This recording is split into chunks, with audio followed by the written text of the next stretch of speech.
जय हिंद दोस्तों, स्वागत है एक बार फिर से आपका। आज से हम शुरू कर रहे हैं इंडियन पॉलिटी, भारत की राज्य व्यवस्था के ऊपर में ये कंप्लीट लेक्चर शुरू होने वाला है, इसमें कि कंप्लीट करेंगे हम इंडियन पॉलिटी को और शुरू करने वाले हैं भारत का संवैधानिक इतिहास, यानी कि भारत का जो संवैधानिक इतिहास रहा है, किस तरीके से भारत में संविधान की शुरुआत होती है, उस सभी पर हम आज चर्चा करने वाले हैं, शुरुआत करने वाले हैं। तो बहुत ही इम्पोर्टेंट सब्जेक्ट है ये एग्जाम्स के पॉइंट ऑफ व्यू से। अगर आप सिविल सर्विसेज की तैयारी कर रहे हैं उसके लिए भी बहुत ही इंपॉर्टेंट है। साथ ही साथ में अन्य एग्जाम यहाँ पे की इंडियन पॉलिटी जो आपका मेन सब्जेक्ट होता है उसके लिए भी ये बहुत ही इंपॉर्टेंट सब्जेक्ट है। तो आप सभी विद्यार्थी जो कि लगातार मेरे लेक्चर्स को देख रहे हैं, कंप्लीट प्रॉपर तरीके से आप अपने शॉर्ट नोट्स बनाते चलिए, जिसमें कि आप अपने खुद के स्टडी के बेसिस पर सारे नोट्स बनाएंगे तो अच्छे से आप उसको मेमोराइज कर सकते हैं। तो चलिए शुरू करते हैं। आज का जो लेक्चर है वो है भारत की राज्य व्यवस्था, यानी कि जो इतिहास रहा है, यानी कि हम शुरू करें इसकी बात तो राज्य व्यवस्था होती क्या है, इंडियन पॉलिटी, यानी कि जो पॉलिटी की बात करें, राज्य व्यवस्था की बात करें, जो होती क्या है इसको पहले समझना जरूरी है। इसकी शुरुआत कहाँ से होती है पूरे वर्ल्ड में, उसको समझना पहले जरूरी होता है। इसमें कि राज्य व्यवस्था का मतलब है वो कहाँ से आया, ये टर्मिनोलॉजी है, ये जो शब्द है, ये शब्द कहाँ से हमारे इस व्यवस्था में आया। तो हम इसको बात करते हैं। ये सबसे पहले मॉन्ट्रियो में एक कन्वेंशन हुआ था। मॉन्ट्रियो में ये कन्वेंशन हुआ था जो कि अमेरिका का एक क्षेत्र है उरुग्वे, वहां पर ये मॉन्ट्रियो और वहां पर ये कन्वेंशन यानी कि एक सम्मेलन हुआ था 1933 में। 1933 में ये सम्मेलन किया गया था और वहां पर उस समय संविधान के रूप के बारे में, यानी कि एक संविधान, यानी कि जो वहां पर रहने वाले, यानी कि इस धरती पर रहने वाली जो जनसंख्या है, इस धरती पर रहने वाले जो लोग हैं, उन लोगों के लिए कुछ नियम, कुछ कायदे बनाने के लिए यहाँ पर ये कन्वेंशन किया गया था, जिसमें कि भूभाग पर रहने वाली जनसंख्या और उसके ऊपर में जो गवर्न बॉडी है, ठीक है ना, वो किस तरीके से सॉवरेनिटी यानी कि संप्रभुता के साथ में काम करे और यहाँ पर जनता के लिए निर्णय लेने का, यानी कि जो डिसीजन मेकिंग सिस्टम है, यानी कि निर्णय लेने का जो अधिकार है वो किस तरीके से हो और यहाँ पर जनता के लिए जो निर्णय लेने की स्वतंत्रता हो, किस तरीके की यहाँ पर डेमोक्रेसी हो, उस पर ये कन्वेंशन किया गया था। कहाँ किया गया था ये जरूर याद रखना है अपने को। मॉन्ट्रियो जो कि Uruguay, United state of America, America का एक उरुग्वे जो स्टेट है, उरुग्वे क्षेत्र है, वहां पर मॉन्ट्रियो में ये कन्वेंशन किया गया था। वही कन्वेंशन 1933 में 26 दिसंबर को हुआ था और ये सातवां सम्मेलन था। सेवंथ सम्मेलन कन्वेंशन हुआ था, उसमें इसका डिसीजन लिया गया। तो ये पॉइंट आपको क्लियर होना चाहिए कि शुरुआत राज्य व्यवस्था की कहां से होती है, अमेरिका से होती है। अमेरिका में मॉन्ट्रियो में ये कन्वेंशन होता है, सातवां सम्मेलन 1933 में 26 दिसंबर को ये कन्वेंशन होता है, जिसमें कि रहने वाले जो लोग हैं, जो भूभाग पर रहने वाले जनता है, उस जनता के लिए, उस जनसंख्या के लिए सरकार के द्वारा किस तरीके से निर्णय लेने की स्वतंत्रता यहाँ पर दी जाएगी, उस पर यहाँ पर बात रखी गई थी। अब हम बात कर लेते हैं कि इसमें जो नियम बनाए हुए वो नियम क्या थे। तो यहाँ पर जो मौलिक नियम थे, मौलिक नियम जो बनाए गए उसका एक समूह, उसी को संविधान कहा गया है। ठीक है, जो एक मौलिक समूह बनाए गए उसी समूह को संविधान के रूप में जानते हैं, कॉन्स्टिट्यूशन के रूप में जानते हैं। यानी कि सिंपल सी भाषा में हम समझे तो यहाँ पर किसी राज्य की जो व्यवस्था होती है, यानी कि किसी राज्य में कोई व्यवस्था बनाने के लिए, ठीक है ना, यानी कि उसको संचालन करने के लिए और उसको ऑपरेट करने के लिए जो मूलभूत कानून होते हैं, मूलभूत यानी कि बेसिक जो यहाँ पर राइट दिए जाते हैं, बेसिक जो एक्ट बनाए जाते हैं, उन्हीं एक्ट को क्या जो एक समूह होता है, यानी कि डिफरेंट टाइप ऑफ जो एक्ट्स का पूरा कलेक्शन होता है, उसी कलेक्शन को यहाँ पर संविधान कहते हैं, यानी कि संविधान कहलाता है। ठीक है, ये बात क्लियर होनी चाहिए। अब हम चलते हैं आगे भारत यानी कि इंडियन पॉलिटी, यानी कि भारत की राज्य व्यवस्था पर अब हम आगे बात बढ़ाते हैं, जो कि समझना जरूरी है। और उससे पहले एक पॉइंट और कि संविधान होता क्या है, संविधान के प्रकार कितने हैं वो पहले समझ लेते हैं। तो संविधान के प्रकार के बारे में अगर हम जाने यहाँ पर, तो संविधान के जो नेचर होता है वो यहाँ पर दो प्रकार का होता है। दो प्रकार का नेचर यहाँ पे बताया गया है। दस्तावेज की प्रकृति के आधार पर, यानी कि based on the nature of document, और राजनीति यानी कि based of the nature of the polity, यानी कि राजनीति के आधार पर दो प्रकार के यहाँ पर संविधान के प्रकार होते हैं। तो पहला प्रकार जो है वो है यहाँ पर बेस्ड ऑफ द दस्तावेज, जो जिस तरीके का डॉक्यूमेंटेशन किया गया है उस डॉक्यूमेंटेशन का आधार, उसको भी दो भागों में यहाँ पर देखा जाता है। एक तो लिखित संविधान और दूसरा अलिखित संविधान।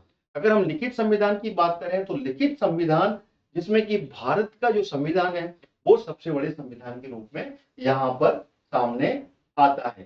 तो अगर हम संविधान की लिखित संविधान की बात करें तो एक प्रकार की जो पूरी की पूरी तरीके से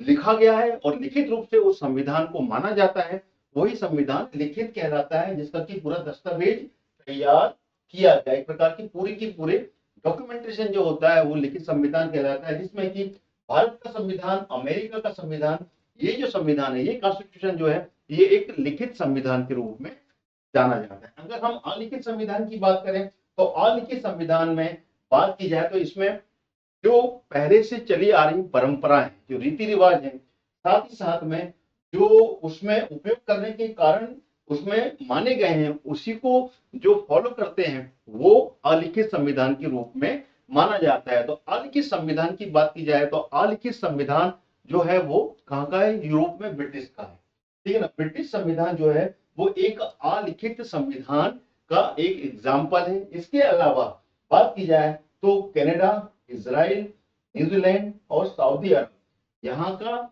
जो संविधान है वो अलिखित संविधान के रूप में जाना जाता है। अगर हम बात करें राजनीति यानी कि based on the nature of polity की बात करें तो दो प्रकार के संविधान यहाँ पर होते हैं। एक एकात्मक संविधान यानी कि एकल व्यवस्था, एकल व्यवस्था का जो संविधान होता है वो एकात्मक संविधान कहलाता है, जिसमें दोहरी व्यवस्था होती है यानी कि डबल, ठीक है ना, जिसको कि संघीय संविधान के रूप में यानी कि फेडरल कॉन्स्टिट्यूशन को कहा जाता है।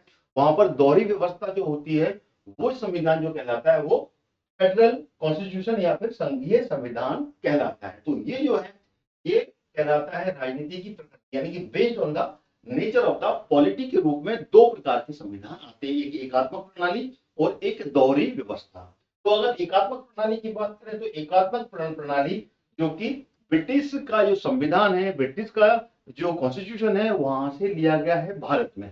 तो हम यहाँ पर बात करें तो ये ब्रिटिश के संविधान से पूर्व एक प्राधिकरण की स्थापना करता है, जो कि मैं आपको बता चुका हूं ब्रिटिश का जो संविधान है वो एकल व्यवस्था यानी कि एकात्मक प्रणाली को फॉलो करता है। तो वो जो संविधान है वो ब्रिटिश का संविधान।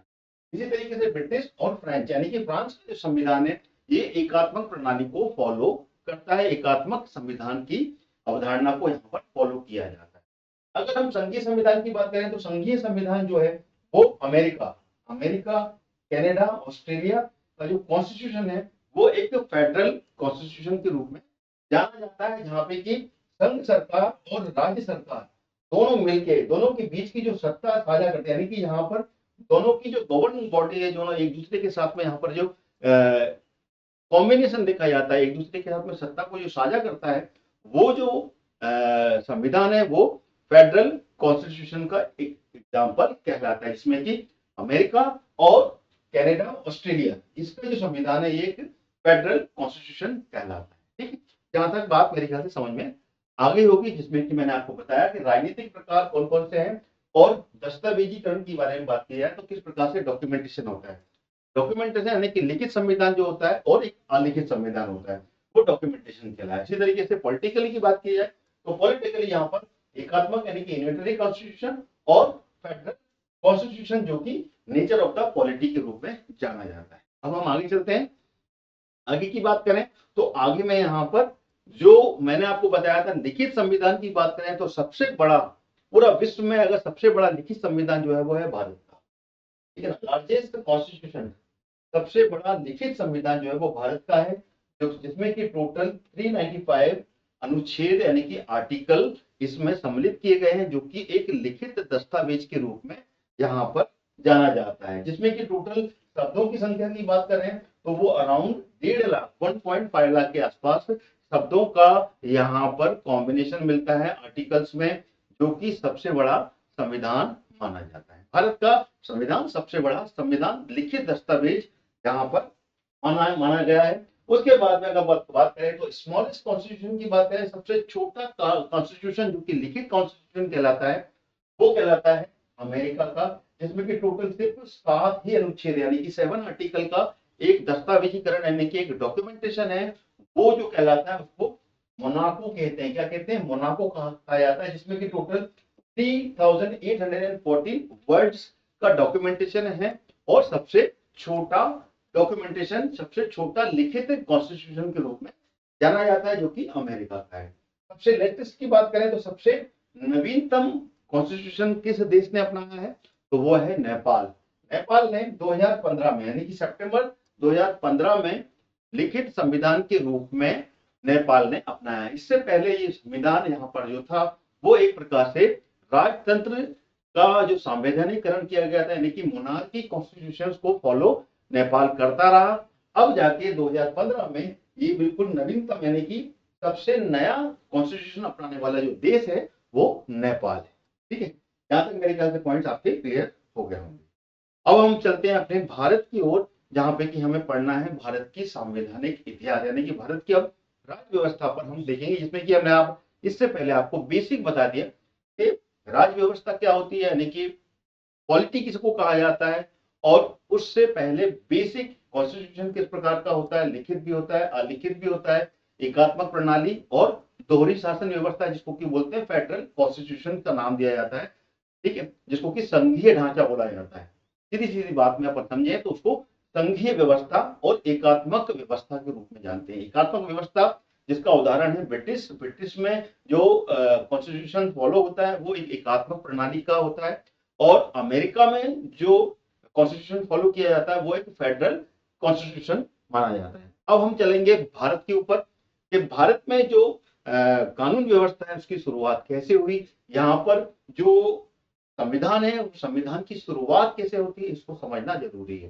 तो भारत के संवैधानिक इतिहास की अगर यहाँ पर हम बात कर लें तो इसकी शुरुआत होती है जब भारत में यूरोपीय कंपनियां आती हैं। अगर हम उससे पहले की बात करें तो प्राचीन भारत में भी संवैधानिक व्यवस्था थी, लेकिन वो पूरी की पूरी जो संवैधानिक व्यवस्था थी वो कहीं ना कहीं स्मृतियों पर आधारित थी और एक धार्मिक व्यवस्था पर आधारित एक प्रकार का संविधान था, जो कि भारत में प्राचीन जो इतिहास है प्राचीन भारत में चलता आ रहा था।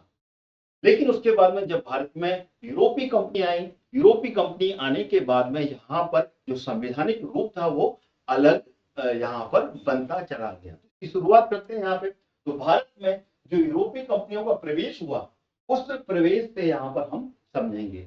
तो एक छोटा सा हिस्टोरिकल पॉइंट यहाँ पर मैं आपके साथ में डिस्कस करूंगा, जिसमें कि भारत में सबसे पहले जो कंपनी आती है वो पुर्तगाली कंपनी आती है। पुर्तगाल के बाद में फिर अगर सेकंड कंपनी भारत में प्रवेश करती है तो वो डच प्रवेश करते हैं।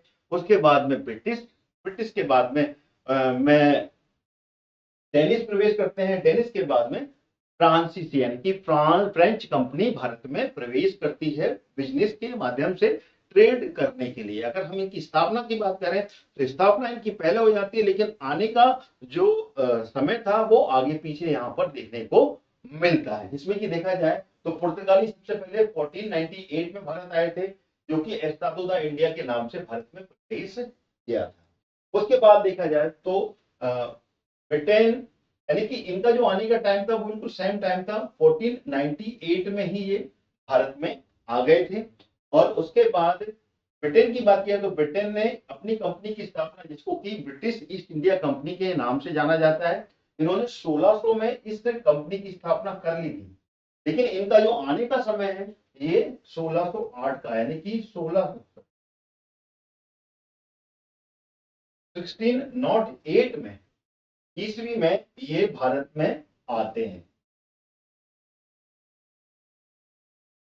ऐसे अगर डच की बात कर लें, डच जो कि हॉलैंड देश की एक ये यूरोपीय कंपनी थी, जो कि आज के समय में इसका नाम नीदरलैंड है, जो कि 2019 में 2019 में इसका नाम बदलकर नीदरलैंड कर दिया गया है। तो नीदरलैंड की जो कंपनी थी ये 1602 में जिसने अपनी कंपनी की स्थापना की थी, कंपनी बनाई थी, जिसको कि डच ईस्ट इंडिया कंपनी के नाम से या डच ईस्ट कंपनी के नाम से जाना जाता है।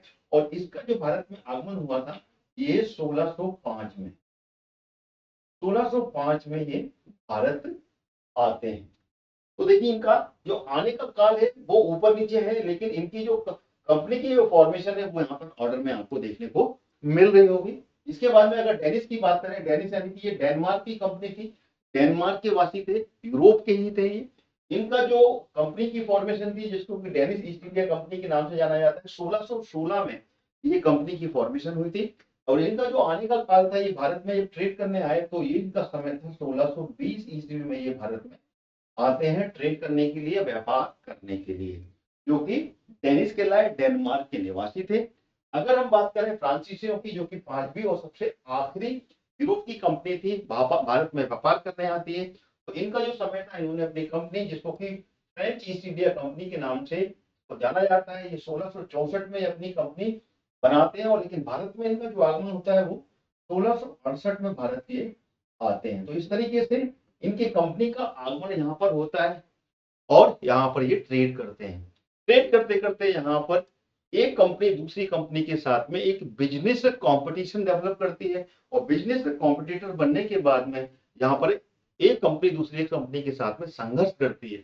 उस संघर्ष में आखिर में यहाँ पर ब्रिटिश ईस्ट इंडिया कंपनी है जो कि ट्रेड करने के लिए यहाँ पर एक सफलता मिलती है, और आगे जाकर वही यहाँ पर रूल करती है।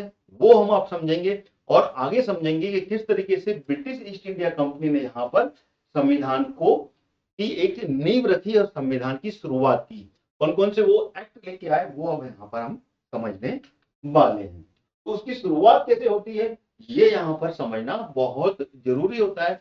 ब्रिटिश ईस्ट इंडिया कंपनी, जो कि मैंने आपको बता दिया था कि 31 दिसंबर 1600 में इसने ब्रिटिश ईस्ट इंडिया कंपनी की स्थापना की थी। और ये स्थापना कहाँ हुई थी? लंदन में हुई थी, जो कि वहां की जो रानी थी, रानी का नाम क्या था, जो कि मैंने आपको इतिहास में शायद बता दिया है पूरा, एलिजाबेथ प्रथम। एलिजाबेथ प्रथम जो कि वहां की रानी थी, उन्होंने 15 वर्ष के लिए रॉयल चार्टर जारी किया इस कंपनी के लिए। और इस कंपनी को साउथ ईस्ट जो कंट्री थी, यानी कि दक्षिण पूर्वी देशों में व्यापार करने के लिए एकाधिकार दिया, यानी कि एक प्रकार से पूरा राइट दिया कि आप यहाँ से जो दक्षिण पूर्वी देश है यहाँ पर सिर्फ आपकी ही कंपनी होगी, जो 15 वर्ष के लिए आपको यहाँ पर अधिकार मिलता है कि आप वहां पर जाकर व्यापार कर सकते हैं। तो ये व्यापार की शुरुआत जो होती है वो एलिजाबेथ प्रथम के समय में 1600 ईस्वी में कंपनी फॉर्मेशन के बाद में हो जाती है। उसके बाद में ये दक्षिण पूर्वी एशिया में ये व्यापार करने के लिए इनका पूरा एक जहाजी बेड़ा निकल पड़ता है। भारत में ये 1608 में पहुंचते हैं। उसके बाद में यहाँ पर व्यापार ये प्रारंभ कर देते हैं, और वो पूरा का पूरा एक ऐतिहासिक महत्व है जिसको कि आज हम यहाँ पर नहीं पढ़ रहे हैं। आज हम पढ़ रहे हैं इसका सिर्फ पॉलिटिकली, यानी कि एक संवैधानिक महत्व। तो संवैधानिक महत्व, अगर कॉन्स्टिट्यूशन इंपॉर्टेंस की बात की जाए तो कॉन्स्टिट्यूशन इंपॉर्टेंस यहाँ पर प्लासी के युद्ध से देखने को मिलता है। यहाँ पर प्लासी का युद्ध जो होता है, इसके बाद में ही यहाँ पे संवैधानिक नींव की शुरुआत की जो एक पहल थी वो यहाँ पर देखने को मिलती है। प्लासी का युद्ध जो होता है वो 23 जून 1757 को, ये प्लासी एक जगह है, वहां पर विलेज है ये वेस्ट बंगाल का, वहां पर ये युद्ध होता है। और इस युद्ध में अंग्रेजों की तरफ से रॉबर्ट क्लाइव और बंगाल का जो नवाब था वो था सिराजुद्दौला, उनके साथ में ये युद्ध देखने को मिलता है। और इस युद्ध में सिराजुद्दौला की जो बंगाल का नवाब था उसकी हार होती है। हार होने के बाद में यहाँ पर अंग्रेजों के द्वारा एक पपेट किंग, यानी कि एक पपेट नवाब यहाँ पर स्थापित किया जाता है, बनाया जाता है, जिसका नाम था मीर जाफर। मीर जाफर जब यहाँ पर पपेट किंग बन जाता है, देन उसके बाद में यहाँ पर बिल देखने को मिलता है कौन सा कौन मिलता है यहाँ पर? ये मीर जाफर जो बनता है ये सिराजुद्दौला के बाद नहीं मिलता है, सिराजुद्दौला के बाद में यहाँ पर मीर कासिम आता है तब मिलेगा। तो ये आपको यहाँ पर देखने को मिलेगा जब जब यहाँ पर सेकेंड युद्ध होता है, जो कि होता है 1764 में। बक्सर का युद्ध जो हुआ, बक्सर के युद्ध के बाद में ये स्थिति बनती है। फिर उसके बाद में यहाँ पर बंगाल का नवाब जो बनता है वो मीर जाफर बनता है, क्योंकि मीर जाफर जो बनता है वो मीर कासिम, क्योंकि ये युद्ध होता है 1764 का बक्सर का युद्ध, ये होता है हेक्टर मुनरो, अंग्रेजों की तरफ से यहाँ पर सेना नायक जो था वो हेक्टर मुनरो था, और संयुक्त सेना ने यहाँ पर पार्टिसिपेट किया था भारत की तरफ से, जिसमें कि मुगल शासक शाह आलम द्वितीय और अवध के शासक जो कि था शुजाउद्दौला और बंगाल का नवाब मीर कासिम था। ये संयुक्त सेना ने यहाँ पर अंग्रेजों के साथ में एक युद्ध यहाँ पर देखने को मिलता है, और इस युद्ध में मीर कासिम और उसकी संयुक्त सेना की हार होती है। हार होने के बाद में यहाँ पर पपेट किंग बनाया जाता है जो था मीर जाफर, और मीर जाफर के समय में यहाँ पे 1765 में इलाहाबाद की संधि देखने को मिलती है। अच्छा, इलाहाबाद की जो संधि होती है उस पर आप नोट कीजिएगा, ये संधि जो होती है, अच्छा यहाँ पर युद्ध जो लड़ा था वो हेक्टर मुनरो ने लड़ा था, लेकिन जो संधि होती है वो संधि रॉबर्ट क्लाइव के द्वारा की जाती है, यानी कि रॉबर्ट क्लाइव को यहाँ पर संधि के लिए बुलाया जाता है, क्योंकि रॉबर्ट क्लाइव जो था वो संधि के मामले में काफी ज्यादा एक्सपर्टी था, उसको यहाँ पर बुलाया जाता है कि संधि वाला जो काम है वो आप ही करें यहाँ पर। तो रॉबर्ट क्लाइव को यहाँ पर संधि के लिए बुलाया जाता है, और रॉबर्ट क्लाइव के सामने ये संधि होती है 1765 की, जिसको की इलाहाबाद की संधि और बंगाल की संधि, दो संधि होती है यहाँ पर, दो प्रकार की संधि, एक इलाहाबाद की संधि होती है और दूसरी बंगाल के नवाब के साथ संधि होती है। और बंगाल के नवाब के साथ संधि के बाद में यहाँ पर बंगाल में द्वैत शासन यानी कि ड्यूअल गवर्न पॉलिसी की शुरुआत होती है, जिसको कि दयार की सिस्टम के नाम से जाना जाता है। किस नाम से जाना जाता है? दयार की सिस्टम के नाम से जाना जाता है। तो इस प्रकार से इस सिस्टम की शुरुआत यहाँ से कि भारत का एक संवैधानिक इतिहास लिखने जा रहा है, शुरू होने जा रहा है, उसकी शुरुआत यहाँ पर जो होती है वो 1765 में होती है। 1765 में जब पहला गवर्नर यहाँ पर बन के आता है, तो पहला गवर्नर कौन होता है? Robert Clive. रॉबर्ट क्लाइव यहाँ पर पहला गवर्नर होता है, जो कि 1765 से लेके 1772 तक यहाँ पर गवर्नर बन के रहता है। कहाँ पर? बंगाल में। बंगाल का गवर्नर अपॉइंट होता है, और उस समय यहाँ पर द्वैत शासन रॉबर्ट क्लाइव के द्वारा लगाया जाता है, जिसको कि दयार की सिस्टम कहा जाता है या फिर द्वैत शासन प्रणाली के नाम से जाना जाता है। इसके बाद में यहाँ पर अगला जो गवर्नर आएगा, वो गवर्नर जो होगा वहां से यहाँ पर अधिनियम की शुरुआत होगी। अलग अलग तरीके के एक्ट अब आपको देखने को यहाँ पर मिलेंगे, जो कि ब्रिटिश सरकार के द्वारा यहाँ पर इम्पोज किए जाते हैं, इम्प्लीमेंट किए जाते हैं।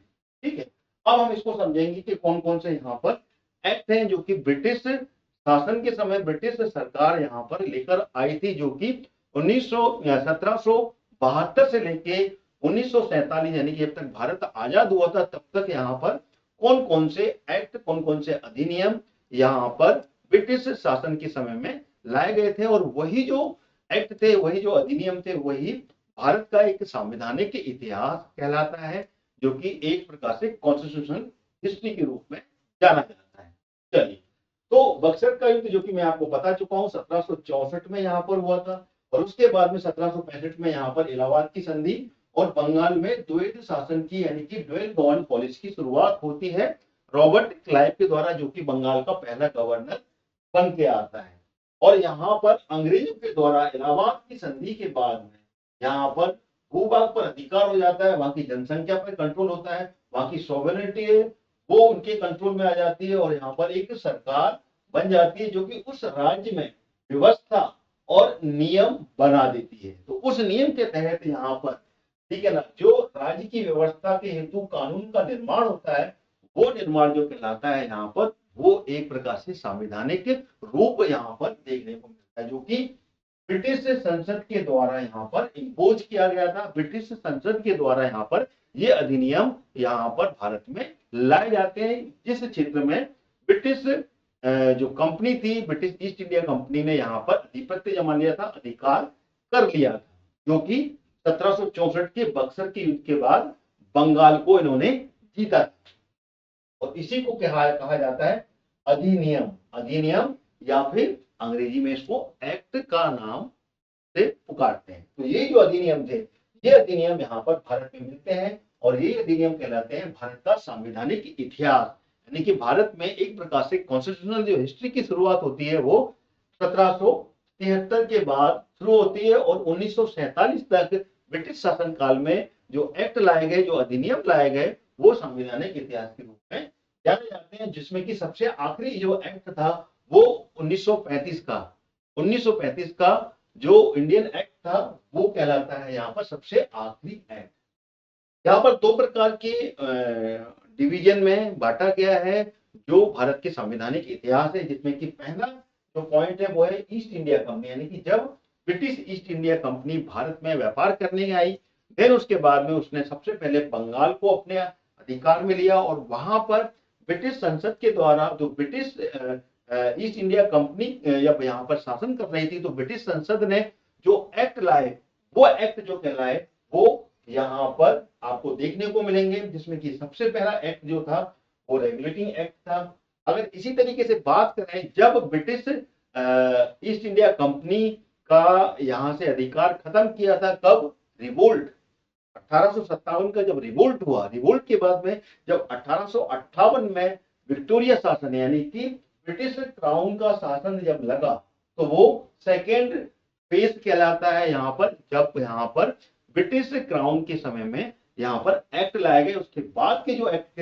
कहलाए वो यहाँ पर ब्रिटिश क्राउन के द्वारा लाए गए एक्ट यहाँ पर कहलाते हैं, जो कि यहाँ पर आपको दिख रहे होंगे। तो अपन एक एक करके सारे एक्ट्स को यहाँ पर एक बार देख लेते हैं। तो सबसे पहले ईस्ट इंडिया कंपनी के समय में जो एक्ट लाए गए थे उसमें सबसे पहला एक्ट जो था वो था रेगुलेटिंग एक्ट, यानी कि किसी भी जो पहले से ही ब्रिटिश ईस्ट इंडिया कंपनी ने शुरुआत की थी 1765 में रॉबर्ट क्लाइव के समय में, उस प्रशासन को रेगुलेट करना, उस प्रशासन को एक प्रकार से एक दिशा देने के रूप में जो पहला एक्ट लाया गया था उस एक्ट को रेगुलेटिंग एक्ट के रूप में जाना जाता है, जो कि 1773 में लाया गया था। फिर उसके बाद में इसका सेटलमेंट एक्ट यानी कि एक अमेंडिंग एक्ट के रूप में जाना जाता है, जो कि 1781 में आया।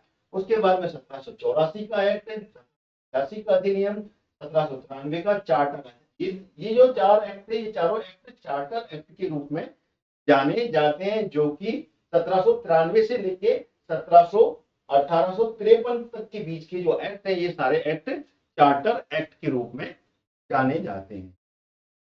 इसके बाद चलते हैं यहाँ पर ब्रिटिश क्राउन के द्वारा लगाए गए, यानी कि जब 1857 का रिवोल्ट हुआ, एक क्रांति हुई, क्रांति के बाद में यहाँ पर ब्रिटिश ईस्ट इंडिया कंपनी का शासन अधिकार यहाँ पर समाप्त होता है और यहाँ पर ब्रिटिश क्राउन का शासन चालू होता है 1858 में। उस समय ब्रिटिश में जो रानी थी जिसका शासन था वो था महारानी विक्टोरिया का। महारानी विक्टोरिया का शासन भी बोल सकते हैं या फिर ब्रिटिश क्राउन के द्वारा शासित शासन, उसको नाम दे सकते हैं। तो उसके बाद में जो यहाँ पर एक्ट आए वो सारे एक्ट ब्रिटिश क्राउन के द्वारा लगाए हुए एक्ट कहलाते हैं, जिसमें कि भारत का नाम जोड़ा गया है। देखिए यहाँ पर जितने भी हैं सभी में भारत का नाम यहाँ पर आप जुड़ा हुआ पाएंगे, यानी कि भारत शासन, यानी कि अब भारत पे शासन करने वाले जो अधिनियम थे वो ब्रिटिश क्राउन के द्वारा इम्पोज किए गए थे। और ये 1857 की क्रांति के बाद 1857 का जो रिवोल्ट हुआ था उसमें जो ब्रिटिश ईस्ट इंडिया कंपनी की जो फेल्यूर थी उसके बाद में उसका अधिकार यहाँ पर समाप्त होते हैं। अब वो यहाँ पर जो शासन कर रही थी, वो यहाँ पर जो बिजनेस करेगी, वो अब ब्रिटिश क्राउन यानी कि ब्रिटिश की जो रानी थी, ब्रिटिश का जो शासन था उसके अंडर में अब ब्रिटिश ईस्ट इंडिया कंपनी यहाँ पर व्यापार करेगी और यहाँ पर रूल करेगी, यानी कि जितने भी यहाँ पर जो कानून लाए जाएंगे वो ब्रिटिश क्राउन के द्वारा लाए जाएंगे और उसमें भारत में शासन करने के अधिनियम के नाम से लाए जाएंगे। तो पहला जो अधिनियम था वो 1858 यानी कि 1857 की क्रांति के बाद में लाया गया पहला अधिनियम था, जिसमें कि अब अमेंड रूप के रूप में यहाँ पर, जिसमें कि ब्रिटिश ईस्ट इंडिया कंपनी के जो यहाँ पर अधिकार थे, चार्टर एक्ट था, उसको यहाँ पर परिवर्तन किया गया और परिवर्तन करने के बाद में यहाँ पर पहला भारत शासन अधिनियम 1858 लाया गया। उसके बाद में 1861 का अधिनियम यहाँ पर देखने को मिलेगा आपको, 1892 का अधिनियम, फिर मार्लिमेंटो जो रिफॉर्म था 1909 का, फिर उसके बाद में 1919 का चेम्सफोर्ड रिफॉर्म वो देखने को मिलेगा। फिर उसके बाद में सबसे आखिरी रिफॉर्म जो आपको देखने को मिलेगा वो भारत शासन अधिनियम 1935 का यहाँ पर देखने को मिलेगा। तो अब यहाँ पर अपन एक एक करके जितने भी भारत का जो संवैधानिक इतिहास की शुरुआत होती है ब्रिटिश शासन के समय में, जब ब्रिटिश ईस्ट इंडिया कंपनी ने यहाँ पर बंगाल पर अधिकार किया और बंगाल में डायरकी सिस्टम यानी कि ड्यूल गवर्न पॉलिसी की शुरुआत होती है।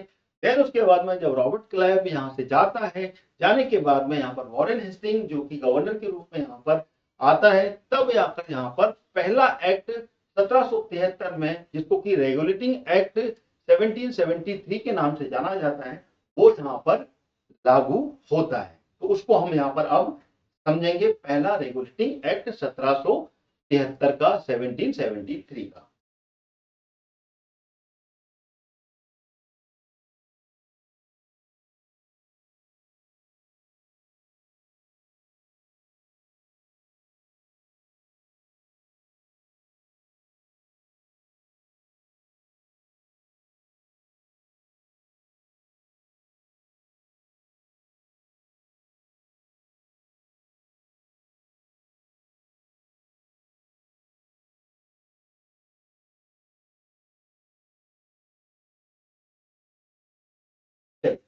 तो ये थी भारत की एक संवैधानिक यात्रा, जहां से कि एक कॉन्स्टिट्यूशन की यात्रा, एक पूरी की पूरी जर्नी यहाँ से शुरू होती है।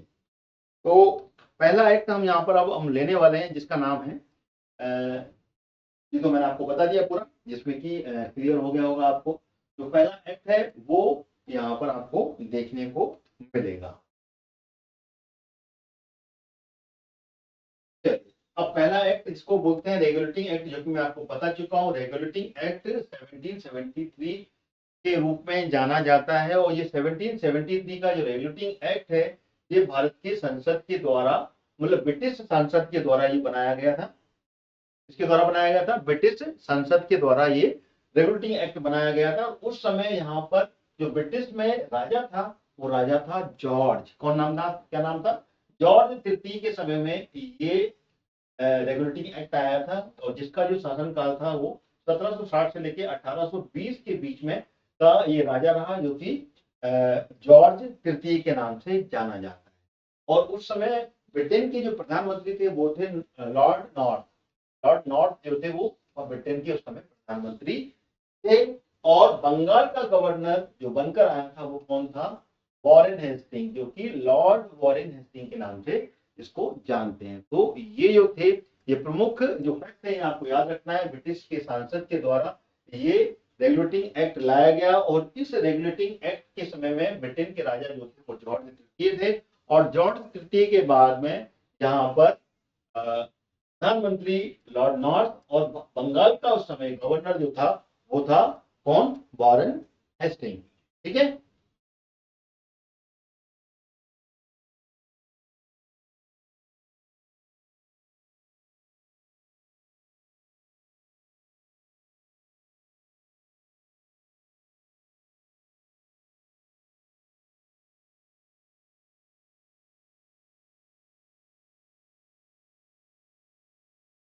अब चलते हैं यहाँ पर, इस रेगुलेटिंग एक्ट के आने का कारण क्या था।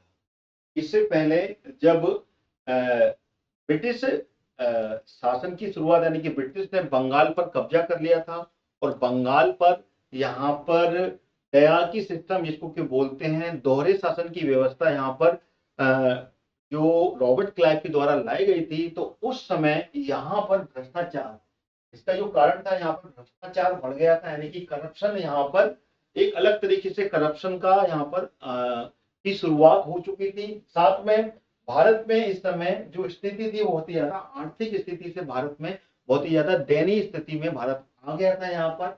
और साथ में इसका जो कारण था, बंगाल में जो द्वैत शासन यानी कि दोहरी शासन प्रणाली यहाँ पर लागू की गई थी। यानी कि यहाँ पर जो शासन की जो व्यवस्था थी, वो व्यवस्था नवाब के हाथों में दे दी गई थी, बंगाल का नवाब। और उसके बाद में जो बंगाल की दीवानी व्यवस्था थी, दीवानी व्यवस्था जो थी, वो व्यवस्था रॉबर्ट क्लाइव यानी कि गवर्नर के हाथ में आ गई थी। तो इस तरीके से जो आर्थिक व्यवस्था थी वो कंपनी ने अपने हाथ में ले ली थी, लेकिन प्रशासन की व्यवस्था नवाब के हाथों में सौंप दी गई थी। तो इस प्रकार से ये जो व्यवस्था थी, ये व्यवस्था दोहरे शासन की व्यवस्था या फिर डायरकी सिस्टम कहलाती है।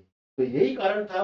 तो इस कारण से यहाँ पर जो व्यवस्था बनी वो पूरी तरीके से चरमरा गई। तो यहाँ पर भ्रष्टाचार एक बहुत ही तरीके से आगे बढ़ रहा था और यहाँ पर रिश्वतखोरी और एक प्रकार से पैसा जो कि वहां की प्रजा से लेकर कंपनी के कर्मचारी यहाँ पर काम करने लग गए थे, यानी कि यहाँ पर चोरी चोरी यानी कि पैसों की चोरी होने लग गई। तो इस कारण से यहाँ पर कंपनी यानी कि ब्रिटिश शासन ने इस रेगुलेटिंग एक्ट को लाना समझा था और यहाँ पर इस कारण से ये रेगुलेटिंग एक्ट आया, ठीक है।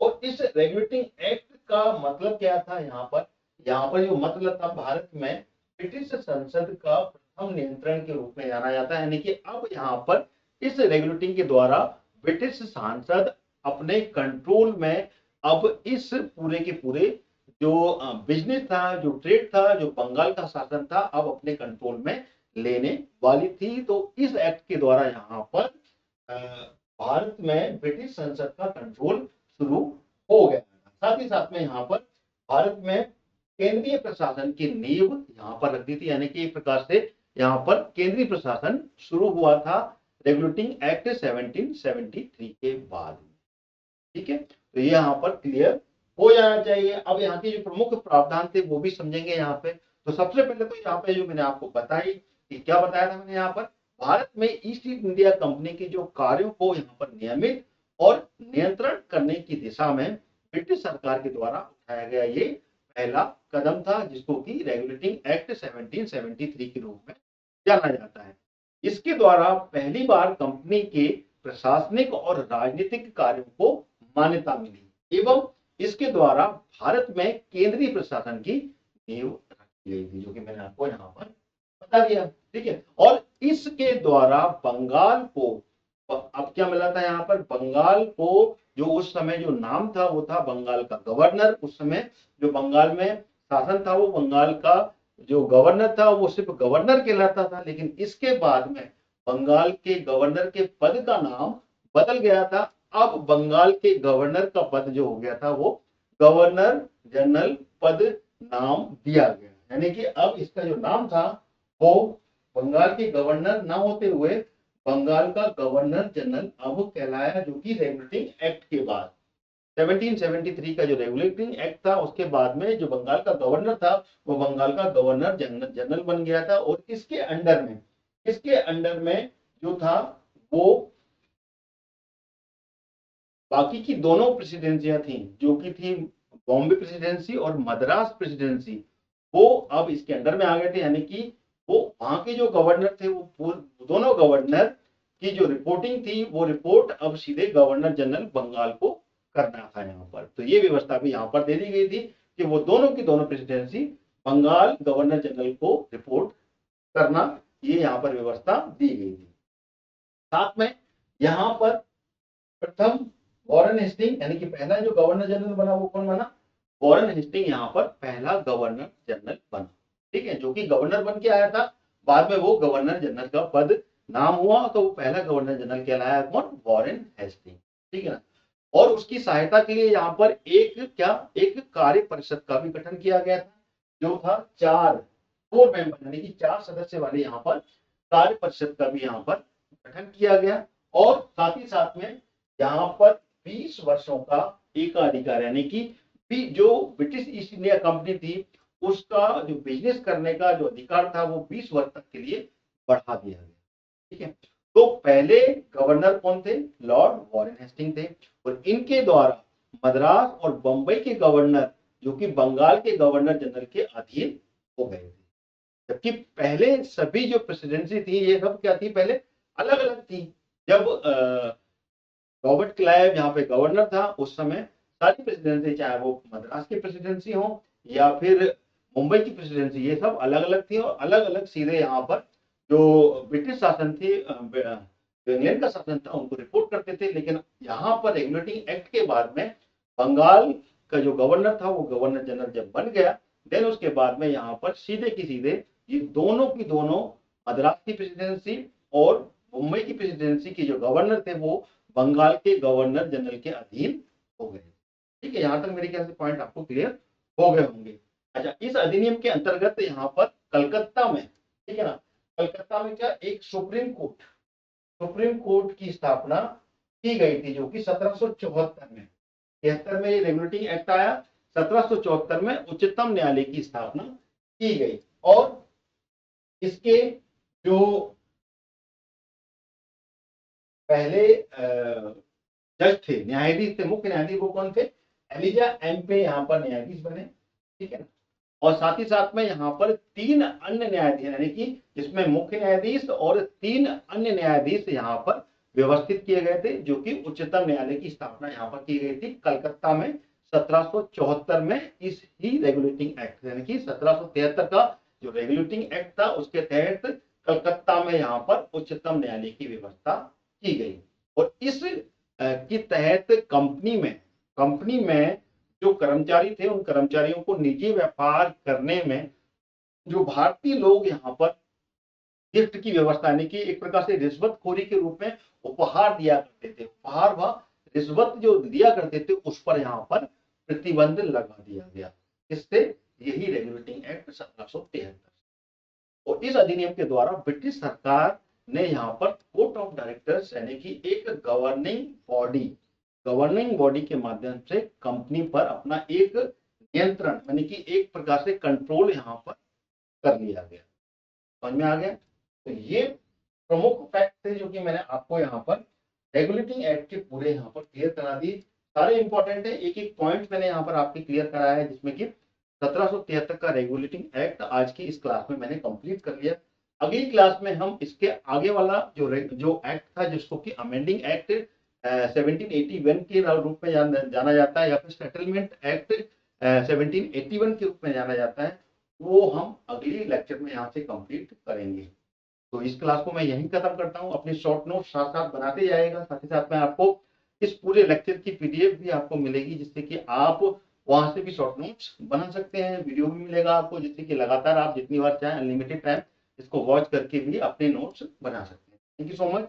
अगली क्लास जो कि इसके बाद में मैं लेने वाला हूँ, लगातार लेक्चर चलेंगे इस पॉलिटी के, जिसमें कि एक के बाद में एक अपन पूरी भारत की राज्य व्यवस्था को कंप्लीट करने वाले हैं।